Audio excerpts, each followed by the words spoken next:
Assalamualaikum sahabat ruang belajar, apa kabar semuanya? Semoga sehat selalu. Ketemu lagi dengan saya Eko Prastio, selamat datang di Ruang Belajar. Uang menjadi bagian penting dari kehidupan kita. Rasanya nggak ada satupun aktivitas yang nggak bisa lepas dari uang. Karena uang menjadi bagian yang sangat penting, nggak jarang kita merasa tertekan karena situasi dan kondisi keuangan kita. Kita pun mengalami apa yang namanya financial stress. Sebenarnya apa sih financial stress itu? Lantas apa ciri-cirinya? Dan kemudian apa akibatnya? Serta solusinya gimana? Temukan semua jawaban dari beberapa pertanyaan tersebut di pembahasan ringkas di video ini.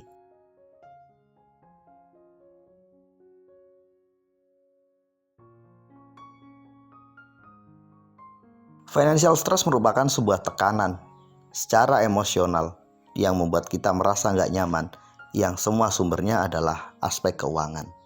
Bisa karena income kita yang terlalu kecil, atau bersumber dari hutang, atau aktivitas belanja yang berlebihan, atau mungkin justru ketika kita punya begitu banyak uang dan kita punya begitu banyak keinginan, sehingga justru stresnya muncul karena kita bingung mau membeli apa. Walau memang secara realita, financial stress itu lebih banyak bersumber dari tekanan finansial. Karena kita mungkin terlalu banyak keinginan dengan keterbatasan kemampuan finansial.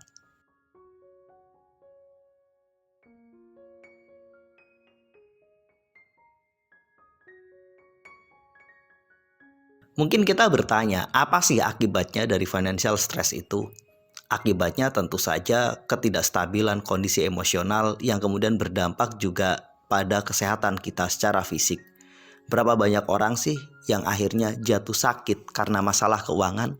Karena mereka terlilit hutang, akhirnya secara fisik mereka juga sakit. Kadang mereka terkena tekanan darah tinggi, stroke, atau berbagai penyakit yang lainnya. Berapa banyak orang sih yang kemudian stres karena bisnisnya gagal, kemudian meninggalkan hutang yang akhirnya juga diikuti dengan secara fisik mereka juga sakit. Financial stress tidak hanya memberikan tekanan secara emosional, tapi juga punya potensi memberikan tekanan secara fisik. Yang jelas, mereka yang mengalami tekanan finansial pasti merasakan bahwa hidup mereka sangatlah tidak nyaman. Bisa jadi mereka punya banyak harta benda, tapi karena harta benda itu mereka dapatkan dengan hutang, dengan cara yang tidak tepat, sangat mungkin mereka tidak bisa menikmatinya. Tidak ada kebahagiaan dari mobil mewah, rumah yang keren. Sementara pada saat yang sama mereka bingung dengan cicilannya. Mereka bingung dari mana mendapatkan uang. Belum lagi ketika bisnis mereka menghadapi masalah. Pendek kata, tekanan finansial ini berdampak sangat buruk terhadap kesehatan psikologis kita dan juga kesehatan fisik kita.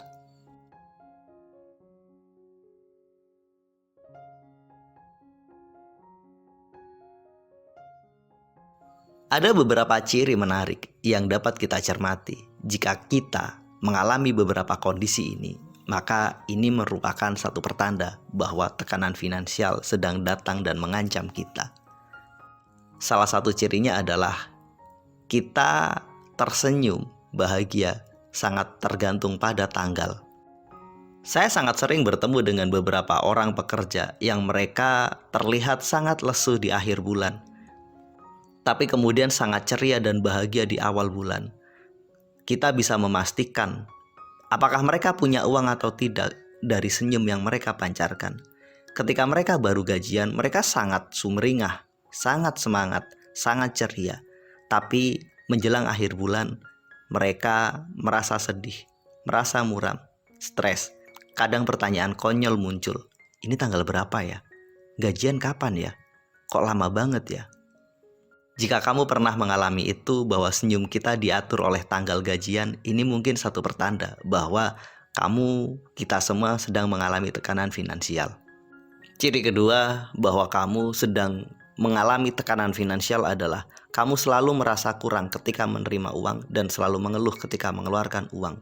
Ketika kamu menerima uang 500.000, kamu merasa aduh kok cuma 500 ya, padahal butuh saya 1 juta. Atau ketika kamu mengeluarkan uang, mungkin cuma 50.000, tapi kamu merasa sangat-sangat berat. Perasaan kurang ketika nerima uang dan perasaan berat ketika mengeluarkan uang ini mungkin menjadi satu pertanda bahwa kamu sedang mengalami tekanan finansial. Ciri ketiga di mana kamu punya potensi mengalami tekanan finansial adalah kamu selalu mengeluh, uangku kok cepet banget habis ya. Kamu sering mengatakan, buat apa aja ya? Perasaan kemarin masih ada 1 juta, kok sekarang udah tinggal 100.000. Merasa nggak sadar ketika mengeluarkan uang, sehingga ketika cek saldo, ketika melihat isi dompet, kita terkejut karena tiba-tiba uang kita habis. Ini menunjukkan bahwa ada something wrong dengan dirimu. Dalam kehidupan rumah tangga, kadang keluhan kok uang cepat banget habis ini terjadi pada hubungan antara seorang suami dan seorang istri. Kemarin sang suami memberi uang katakanlah 1 juta.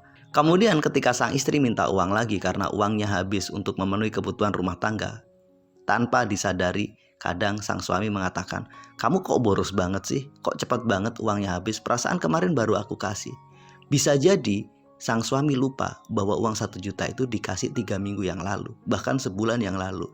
Tapi ia merasa seminggu kemarin baru memberi uang. Situasi ini juga sama, ini menunjukkan bahwa kamu sedang mengalami tekanan finansial. Pada titik ini ada baiknya kita melakukan pencatatan, biar kita nggak terlalu sering mengeluh, kok uangku cepet banget habis, kok uang yang kemarin saya kasih cepet banget habis. Dengan kita mencatat, kita bisa melakukan evaluasi, sebenarnya pengeluaran kita itu penting nggak sih?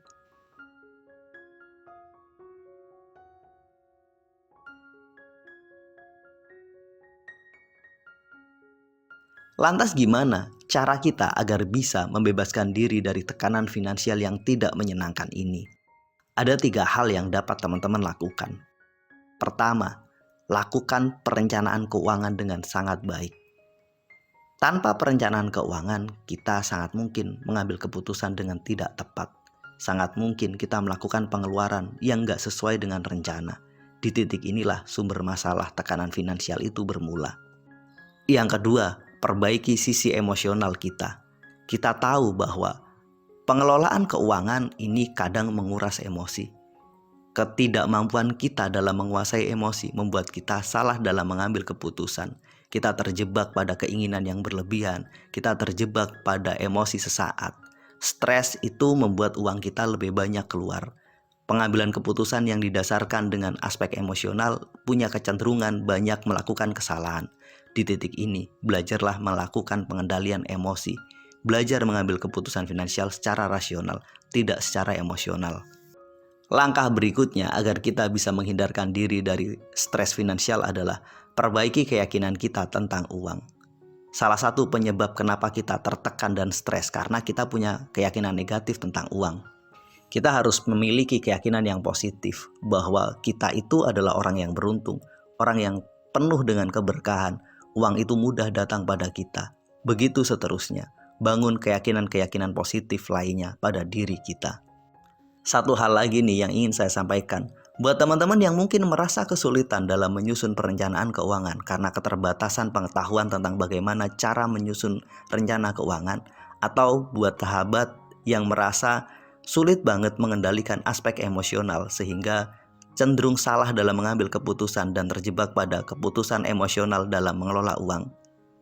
Atau mungkin yang merasa terjebak dengan keyakinan negatif tentang uang sehingga sering merasa tertekan ketika mengelola uang. Sahabat semua bisa bergabung di sebuah kelas yang kami beri nama Financial Transformasi. Kelas ini didesain dengan 3 tujuan. Pertama, memperbaiki pengetahuan keuangan kita sehingga kita mampu menyusun rencana keuangan dengan lebih baik. Yang kedua, memperbaiki pengelolaan keuangan kita dari sisi emosional. Bagaimana kita bisa membebaskan diri dari tekanan emosi negatif ketika mengelola uang. Dan yang terakhir, bagaimana kita bisa melepaskan diri dari penjara keyakinan negatif tentang uang.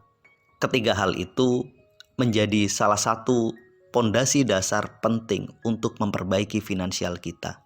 Yuk bergabung di kelas ini, karena di kelas ini kita tidak hanya memperbaiki 3 hal tersebut, tapi kita juga berupaya untuk memperbaiki dan mengubah perilaku keuangan kita dan capaian keuangan kita. Buat teman-teman yang ingin bergabung, caranya mudah. Silakan klik link yang ada di deskripsi video ini. Terima kasih buat sahabat semua yang telah mengikuti video ini. Sampai ketemu pada video kami berikutnya. Assalamualaikum warahmatullahi wabarakatuh.